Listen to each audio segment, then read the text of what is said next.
광주 MBC 라디오 칼럼. 라디오 칼럼은 여러 전문가들의 의견을 통해 한국 사회의 방향과 광주 전남의 미래 비전을 찾는 시간입니다. 오늘은 성공하기 위해 태어난 우리이란 주제로 전남 도립대학교 유아교육과 송준석 교수와 함께합니다. 법정 스님이 즐겨 읽으셨다는 월든의 저자 미국인 철학자 헨리 데이비드 서로우는 사람은 실패가 아니라 성공하기 위해 태어난다라는 멋진 말을 남겼습니다.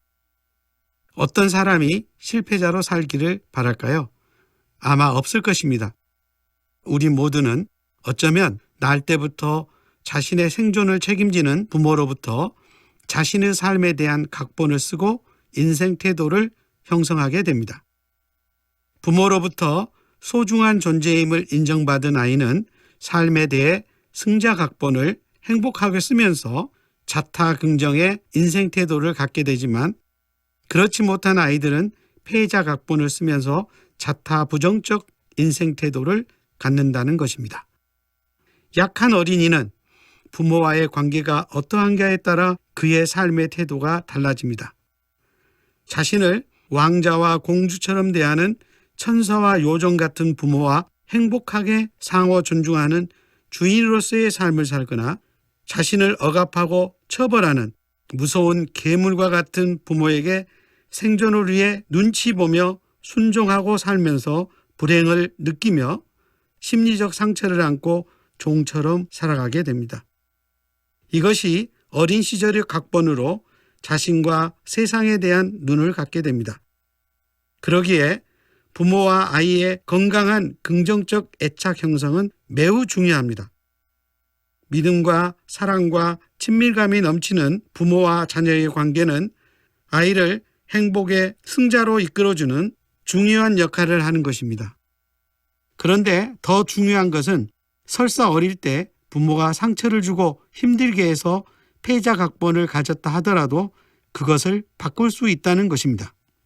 자신이 삶의 주인이기에 삶에 대한 결정은 자신이 하는 것이지 부모나 다른 사람이 결정하는 것은 아니라는 것임을 알아채고 자신이 삶의 태도를 재결정할 수 있다는 것입니다. 이는 나쁜 부모의 종으로 살던 삶으로부터 분리이자 독립이며 자신의 삶을 자율성을 가진 진정한 어른의 삶, 즉 주인의 삶으로 각본을 다시 쓰는 것입니다. 지금 자신의 삶을 어떻게 생각하시나요? 불행한 패자라고 생각하시나요? 아니면 행복한 승자라고 생각하시나요? 지금까지 부모를 비롯한 다른 사람 때문에 불행했다고 생각하시면 이제부터 바꾸어 보실까요? 여러분은 행복하게 살기 위해서 태어났고 그 결정은 자신만이 할 수 있습니다.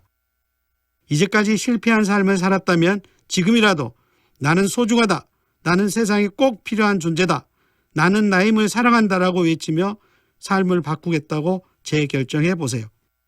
여러분은 행복하고 성공하기 위해 태어난 소중한 존재입니다. 송준석 교수는 사단법인 광주 생태유아공동체 이사장을 역임했고, 현재는 문화예술의 메세나 운동과 행복한 삶을 위한 생명살림 운동에 동참하고 있습니다.